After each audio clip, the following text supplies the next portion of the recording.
So, in conclusion, I would say that Irreversible is surprisingly good, but it does have drawbacks. And despite being very serious, it is in some ways not as mature as it could be. Anyway, thanks for watching. Okay, if you don't know, Irreversible is a movie that's told backwards, just like Memento, hence my review starting at the end. This movie is widely known for its brutality. It has a few scenes of extreme violence. It's also widely known for its innovative style. I say innovative. The first third of this movie looks like it could have been filmed by the blow-up man at a car dealership. If I filmed my videos this way, nobody would watch. Not that too many people do. Anyway, I put off watching Irreversible for a long time because I thought it was a gimmick. And perhaps it was a gimmick in more ways than one, even. First of all, I wasn't sold on the reverse chronology. Surely that is a gimmick, and it's one that had already been done, even. Memento came out before Irreversible. More than that, however, I thought that the violence might be a gimmick. Extreme films have a certain allure to them. Watching them is like building a collection or something. Perhaps people feel more legit about themselves or about their viewership when they watch these movies that are really violent or something like that. But extreme films aren't necessarily good. Extreme films aren't necessarily serious or mature. Extreme films often aren't subtle. And for the past 3 or 4 years, subtlety has been really the main thing I've been looking for in movies ever since I watched the film E.E., actually, directed by Edward Young. That movie kind of completely shifted my landscape, that and one other, kind of shifted what I was looking for almost overnight. And I've been looking for subtlety. So I thought maybe I'll pass on Irreversible. But alas, I was curious about it, and a loyal viewer of this channel asked me to watch it about 6 months ago. So here we are. Remember, I do take requests on this channel, so feel free to make some. It might take a really long time for me to get around to them. You know how it is trying to choose a movie. Very dramatic every night when I try to pick. But eventually, hopefully, I'll get to them. Anyway, let's talk about the movie. First of all, is it a gimmick? Yes. But that didn't bother me as much as I thought it might. And in general, this aspect of the film was a lot better than expected. Now, if you took this movie and you reordered it, you put it in the normal chronological order, and if you toned down the violence a bit, and you made the style a bit less extreme, this would not be a notable movie at all. There wouldn't really be much left besides some compelling acting and somewhat engaging romantic storyline. But of course, if you take the most interesting things out of a movie, the movie becomes less interesting. Maybe it's not a fair way to look at it. Like I said, I didn't actually find this movie to be too gimmicky. The style, I think, is really great. Sure, it's a bit all over the place. In the beginning of the film, you think, ooh, this is unconventional framing, to say the least. It's hard to pin your eyes on anything. You get very odd perspectives that are hard to follow. At the same time, you get very interesting perspectives, things you wouldn't see otherwise. The camera flying above, the camera flying out windows, omnipotent. Almost reminds me of the FPV drone shots that have become more and more common. Like I said, a bit like the blow-up guy at the dealership, but don't think that it's random.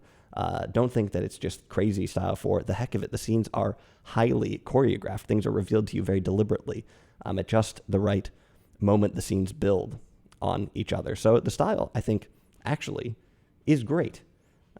Is it extreme? Sure. Is it a gimmick? I don't know. The violence. Well, this movie is actually in some ways not that violent. Okay. Let me be very clear here. If you're a normal person who watches the average movie, this movie is very violent. I probably wouldn't recommend it. In fact, it's probably too violent for most people. It would just be kind of sickening and put you off. On the other hand, if you've been down the rabbit hole of violent film, even some of the movies that I've covered on this channel, Soldier Blue, Caligula, those are fairly violent movies. If you've been down that rabbit hole, then you've probably already seen the things that are in this movie. The difference really is that here, the violence is very raw. The first violent scene is at the end of a long sequence, a hugely dynamic sequence that builds, and builds. The visuals are intense. The music is great. The music in this movie, by the way, was made by one of the guys from Daft Punk. This sequence culminates in a shocking non-standard use of a fire extinguisher. And honestly, this scene is great. It will blow your hair back. Hugely engaging. I watched it. I thought, whoa, I get it. I get it why people talk about this movie. This scene, man, 10 out of 10, really. Really phenomenal, as long as you like watching people die, that is. Like I said, violent film, crazy scene, but man, the style nails it here. The second big scene of violence is intense, but in a different way. It's less sort of animalistic. It's less kind of strobe lights in your face. It's more about how unflinching it is. The rest of the movie isn't actually that violent. One thing that I really appreciate in this movie is that the violence does not feel particularly stylized. There's some pieces here and there. The fire extinguisher a little bit, maybe a little bit stylized. But for the most part, this is not some sort of grindhouse film that revels in its own violence. It doesn't feel like it's violent for the sake of it in some ways, although I think some people would disagree with me here. But that was my feeling, is that this is a movie that takes violence seriously. And this is important to me. I mean, I skip out on a lot of these grindhouse films. I skip out on a lot of the Tarantino-type stuff that feels like cinematic violence for the sake of it, reveling in violence. Some people would argue that it's actually the opposite for one reason or another. We don't need to get into it. But the point is that I take violence seriously, and I don't like movies that I think don't do it the right way. But this movie, despite being quite intense at times, I felt like actually the violence isn't quite a gimmick, and maybe this movie isn't so much of a one-trick pony. Finally, we have the chronology aspect. It's interesting. When you read the trivia about this movie, when you read positive reviews about this movie, all of them seem to be really intent on pointing out the reverse chronology. They mention like, oh, well, so-and-so later in the film will do this. Of course, later in the film is actually earlier. And it's like every other sentence they're pointing out, oh, but actually that is later in the movie, but chronologically earlier. Remember, it's backwards. And it's like, okay, we get it. It's backwards. That does not automatically make a film a work of genius or a work of art. But it is an interesting way to tell a story.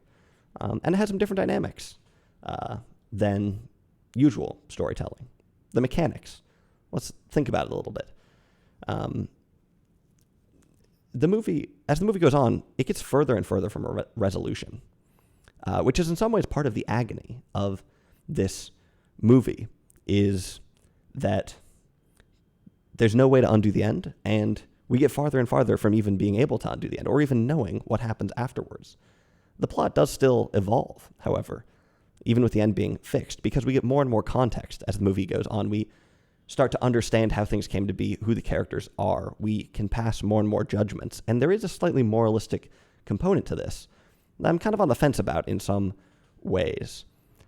It's almost as if we're traveling back in time to find someone to blame, to pass judgment on some of the relationships, or at least to find the tragic origin of the film. Like I said, I'm a little bit on the fence. In some ways it feels a little bit moralistic, slightly contrived, that we need to find. There's something we need to go back and find.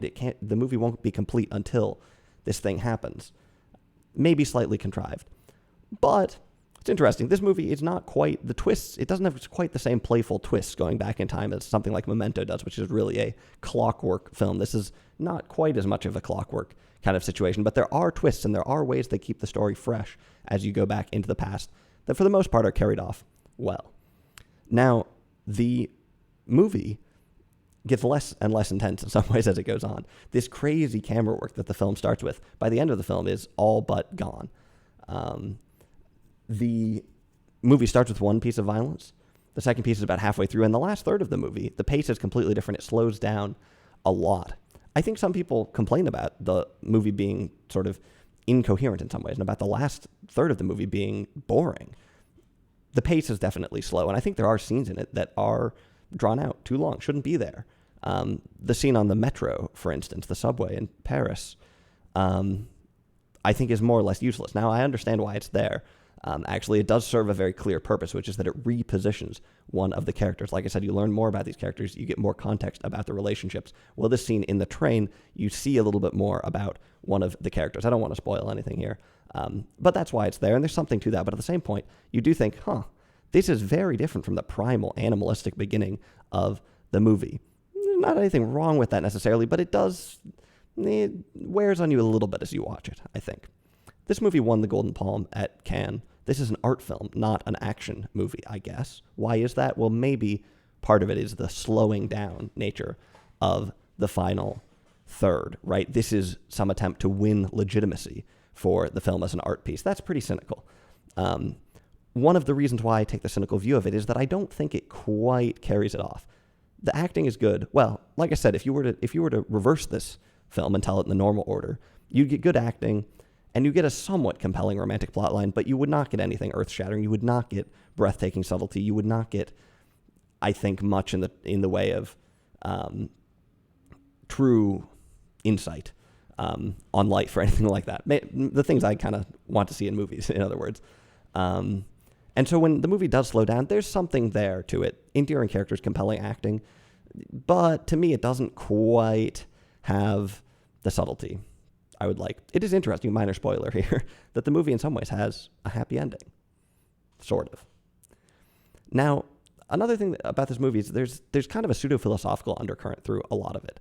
The beginning of the film opens with seemingly some convicts or ex-cons or something like that, one telling the other about the pain he caused from a previous crime, and about how he's healing from it, and how time heals all things.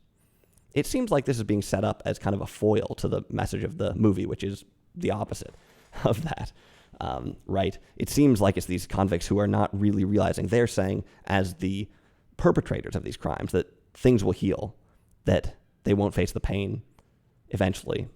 They'll forget about it. The time will heal things. But what about the victims, right? Seems like a big part of this movie is looking at things that cannot be healed, things that are irreversible. Of course, with the passing of time, all things are irreversible. And this film actually invokes entropy a little bit. At the end of the story, we hear that time destroys all things. That's explicitly spelled out in the film. This movie is very fatalist. A story about precarity, about things falling apart, things going from good to bad. A tragedy with fatal flaws and crucial moments where these things are really enunciated, where the drama is in these fatal moments. Like I said, when we go back in time through the movie, we're kind of searching for these moments. The movie begins in the underground. It's interesting, you think French movie filmed in Paris, you think the high life to some extent, I guess. And a lot of French movies are focused on that. Definitely not all of them. I mean, throughout many different parts of history, the New Wave, very interested in sort of underground stories. But maybe for the average person, they think of French movies as being sort of a high-class story or something like that. And seeing this tale of the underground is interesting reversal. When you go forward in the film, though, we learn that some of the main characters are actually relatively normal characters. They're not crazed underworld dwellers. They're relatively normal people that have had a catastrophic downfall. So one of the loose morals of the film, I guess, is that life is fragile. It can fall apart at any moment. And on its own, this is not a very interesting moral in a film. But because the movie is so intense and because it takes it to such great proportions, this does affect you, I think. And it's not a super weak aspect of the film. It reminds me a little bit of Requiem for a Dream in some ways. It's like, sure, drugs are bad. Okay, what's the real insight here? Well, okay, maybe on the surface it doesn't seem that insightful, but because of how intense the movie is, it gets to you, and it does make you think about things, about your life to some extent. Now, on the other hand, I found the catastrophic downfall to be only somewhat plausible. I think it's sort of teetering on the edge of plausible, and I'd be curious, you watch the movie forward, would you still think it is? I don't know. The movie also goes a little bit further than this to suggest that it's somehow inevitable that things will fall apart. Perhaps it's destiny that things will fall apart. There's some interesting questions about fate, about time here. This is getting back to what I was saying about entropy, right? Some idea of the inevitable falling apart of things. And this is an interesting sort of pseudo-philosophical undercurrent, but it's not true. Things aren't destined to fall apart. If things were monotonically just getting worse in life, there would be no good moments to fall apart from. It wouldn't be possible. There would never have been anything good in the first place, right? So clearly the story is more complicated than this. And in fact, the two people discussing healing at the beginning of the movie are in some ways maybe closer to the truth, even though it seems like the movie is kind of lampooning them. It's kind of using them as a counterpoint, as a foil for what it really is saying. Maybe it isn't. I'm not sure. They might be closer to how things really go because ultimately time does go on. And as much as there are things that are irreversible and such, time does go on. that's one thing that I found a little bit annoying about the movie, is that it ends when it ends, partly so that to maximize the impact of the film. And when I say end, I mean beginning. So it begins. You don't get to see much of what happens after the climax, let me put it that way. And part of the reason for that is that it really hammers home the climax, right? It really makes it into this intense thing, and it really drives home this fatalist thing, this tragedy. But what would be more interesting to me would be seeing people living after this has happened. And we don't get any of that. And I think there's something missing there a little bit. And I think that this narrative of, time just destroying all things, it's a little bit immature. Now, to be fair, this movie is not highly moralistic. Okay, it does kind of spell out this thing as one of the final points of the movie, but I still think maybe we give Gaspar Noé some credit for putting these ideas in the movie. Perhaps he's not saying necessarily that all things fall apart. Maybe that isn't true. Maybe that's not what he thinks. Maybe we're just supposed to think about whether or not that is true. Maybe we're supposed to compare the convicts at the beginning and some of the ideas towards the end. And like I said, because the movie is so intense, it does make you think. So that, I think, is most of my thoughts about Irreversible. Like I said, I actually thought this was a great movie. I'm not going to get carried away by it. It is missing some things. Gaspar Noé is interesting director. In some ways, very alluring, a strong character, right? There's interviews with him where he talks about using drugs on set. There's other interviews where he dismisses using drugs on set and says he doesn't. But at least he's very open about psychedelics and things. Certainly he makes movies that other people don't make. There's something really tempting about all of that. I've only seen one of his movies, this one, so I'm not going to try and pass some broader judgment about him. I'm probably going to check out some more of his movies. But in some ways I was right about the missing subtlety. In some ways, this movie was, despite being some of the pieces that I expected to not be in it were indeed not in it. And to be honest, I think if you want a contemporary French director who is pushing the boundaries of film and who is making art that the world truly needs, the guy you want is Leos Carax. Gaspar Noé is doing something, and it's commendable and it's very interesting, but it's not that. This is a fancy French movie. Won the Golden Palm. It has class in some ways. It has intensity. It has the extremes. And it's got a lot of virtues. It's got great acting. But in some ways, it's really not that much different from Memento. If you look at the level of maturity of the film, for instance, I think it's really not that different from Memento. Of course, Memento is not a bad movie, so that's not necessarily anything against it. Like I said, I think that Irreversible is an interesting movie. I think it's a good movie. But there are ways in which it is maybe not as mature as it could be. So that's that. Hopefully I'll watch some more Gaspar Noé films relatively soon, although I might need a little bit of a break from all the strobe lights and things like that. The opening credits of this film, by the way, great opening credits, unless you want to read them. But cool movie, without a doubt.